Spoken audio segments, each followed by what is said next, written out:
안녕하세요. 코로나입니다.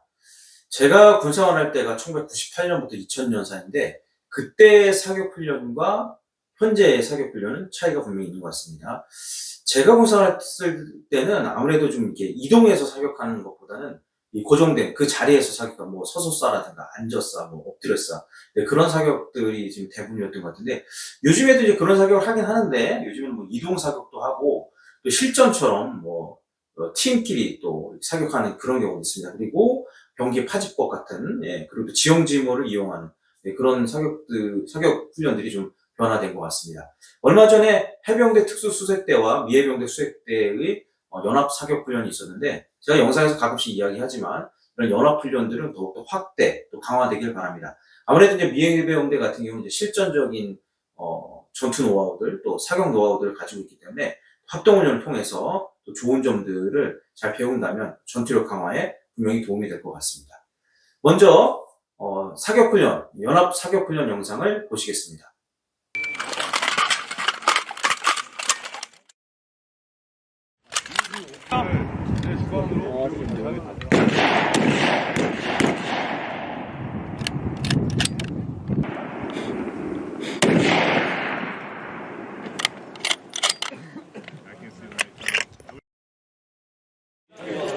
그냥 하는 거 계속 하래. 뒤쪽에게 빈탄차 확인시켜주시고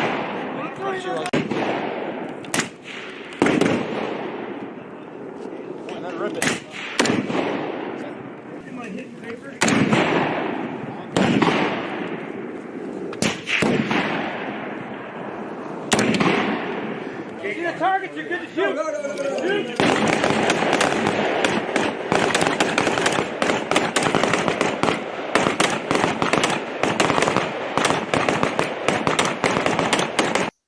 영상을 보면서 개인적으로 좀 아쉬운 것은 우리나라 그 해병대 특수수색대의 소총이 아직도 K1 기반이라는 것입니다. 물론 그 K1이 뭐 성능이 되게 나쁘고 뭐 이게 뭐 타겟에 잘 안 들어가고 뭐 그런 것은 아닙니다. 근데 이제 K1이 개발된 지 사실 오래됐고 물론 이제 그동안에 개량도 좀 이루어져서 지금은 또 제가 사용했을 때 그 K1과는 좀 다르긴 하지만 또 광학 장비들도 있고 뭐 스코프도 있고 뭐 하여튼 그렇긴 한데 그래도 좀 뭔가 좀 아쉽습니다. 예. 제가 알기로는 이제 특수 작전용 소총이 개발이 돼 있는 것으로 알고 있는데 이게 이제 언제쯤에 이제 이렇게 원활하게 다 보급이 돼서 이제 그 총을 사용할 수 있을지는 좀 더 지켜봐야 할 것 같습니다. 뭐 소총이 약간 이상이 있어서 뭐 이렇게 좀 개선을 해야 된다 뭐 그런 이야기도 있었는데 빨리, 네, 그런 것들이 개선이 돼서 이런 이제 특수 작전 부대에 맞는 그런 특수 작전용 소총이, 예, 공급되기를, 예, 바랍니다.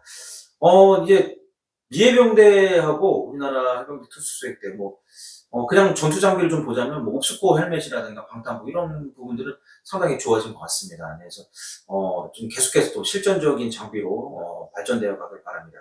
그리고 이제 사격하는 뭐 법들을 보니까 뭐, 예, 이렇게 탄창을 교환하는 거라든가 그리고 뭐 또 사격하고 또 파지법 또 그 미군 같은 경우는 또 이렇게 또 지형점을 이용하고 또 우리나라 또 저격 사격 모습도 있는데 다양한 좀 사격 훈련들을 하고 있는데, 네, 되게 바람직한 것 같습니다. 그리고 여기에는 보니까 탄피망이 없더라고요. 근데 아직까지도 해병대뿐 아니라 뭐 육군도 탄피망을 아직은 좀 사용하고 있는데 추세는 점점 사용 안 하는 추세로 가고 있는 것 같아서 그건 좀 다행인 것 같습니다. 제가 그 군 생활할 때 그 사격장 분위기를 좀 이야기 드리자면 그때는 그 사격장 분위기가 사실은 좀 살벌했어요. 그리고 이런 말이 진짜로 있었습니다. "사격장에서는 구타가 허용된다." 왜냐하면 이제 실탄이 사용하는 거기 때문에 아무래도 좀 긴장감을 높이기 위해서 실제로 구타하는 경우도 있긴 있었습니다. 근데 뭐 심하진 않았지만 근데 하여튼 공개적으로는 다 인정을 해 주는 그런 분위기였었어요. 그리고 그때는 소총에 광학 장비들이 별도로 이제 뭐 부착되어 있는 경우가 없었기 때문에 오로지 가늠자와 가늠사만 보고서 이제 사격을 했었습니다.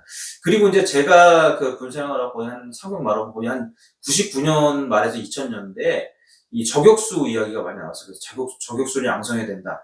그러면서 사격을 좀 잘하는 인원들을 선발해서 이제 사격 훈련을 별도로 했었는데 별도의 그 저격 소총이 있었던 건 아니고 제가 알기로는 이제 K2에 스코프를 부착을 해서 사격 훈련을 했었습니다. 그러다가 이제 어느 정도 좀 시간이 지나고 2000년대 초반인가 이제 그 독일제 아마 저격소총이 들어와서 이제 본격적으로 저격수 양성이 된 것 같고, 요즘에는 이제 우리나라에서 만든 저격소총을 가지고 훈련을 하고 있는 것으로 알고 있습니다. 그래서 이제 저격수가 그렇게 출발하고, 지금은 해병대뿐 아니라 이제 각군마다 저격수들을 되게 좀 양성을 좀 하고 있고, 또 뭐 팀에 또 한 명씩 저격수가 배치되기도 하는 것으로 알고 있습니다. 그래서 바람직한 현상 같습니다. 계속해서 좀 실전적으로 팀이라든가 또 이 사격이라든가 그런 훈련들이 발전해 가기를 바랍니다. 그리고 이 탄피망 얘기를 좀 해야 될 것 같은데요. 물론 요즘 추세는 조금씩 사용 안 하는 추세로 가고 있긴 한데, 이 탄피망, 네, 그렇습니다. 이 힐탄 관리를 위해서는 예를 들어서 이제 사격하는데 100발이 들어왔다면, 100발만큼의 탄피가 있어야지 이제 실탄이 분실 안 되게 관리할 수 있기 때문에, 필요하긴 한데, 근데 이제 여기서 생각해 볼 것은, 실전적인 사격을 하는 것이 중요한 것이냐, 탄피 관리가 중요한 것이냐, 그건 좀 생각을 한번 해봐야 될 것 같아요. 물론, 그렇다고 해서 탄피 관리를 뭐 아무렇게 할 필요는 없겠지만, 좀 다른 방법도 좀 찾아보고, 그랬으면 어떨까. 그리고 이 탄피망이 오히려 사격에 방해가 된다는 그런 이야기도 있습니다. 요즘엔 좀 플라스틱처럼 약간 부착을 해서 쓰기도 하는데, 이런 것들은 좀 심도 있게 생각을 해봐서, 좀 실전적 사격 훈련 스타일로 바뀌어갔으면 하는 바람이 있습니다. 제가 듣기로는 미군은 이제 탄피망을 사용 당연히 안 하고, 이제 탄피를 마음대로 막 여기저기 막 떨어져도 뭐 잘 안 죽는 경우가 없다고 하는데, 근데 좀 들어보니까 미군도 훈련 후에는 이제 탄피 회수하는 경우가 있다고 합니다. 근데 물론 우리나라처럼 철저하게 100발이면 100발 이렇게는 안 맞히는 것 같은데, 미군도 회수는 한다고 하더라고요. 그래서 우리나라도 좀 그런 스타일로 바뀌는 게 좋지 않나, 그런 생각을 한번 해봅니다. 해병대 특수수색대, 또 우리 해병대, 미해병대와의 연합훈련을 통해서 이런 전투 노하우들을 좀 잘 공유를 하게 된다면 그게 도움되는 부분이 많을 것 같습니다. 아무래도 그런 연합훈련의 이점은 그런 것 같아요.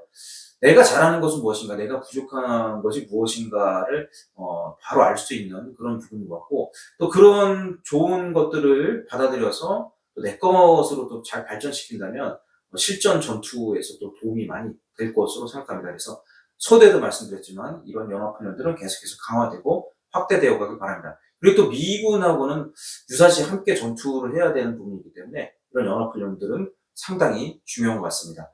네, 영상을 보니까 우리 후배님도 참 수고가 많으신 것 같습니다. 여러 가지로 좀 힘든 부분도 있겠지만 항상 도전 정신을 잊지 않았으면 좋겠고, 늘 열정적인 또 훈련으로 이 전투력을 잘 유지해 가길 바랍니다. 대한민국 해병대, 그리고 해병대 특수수색대, 수색대 파이팅입니다. 그리고 지금 이 순간에도 대한민국을 지키고 있는 국군 장병들의 노고에 감사드립니다. 필승!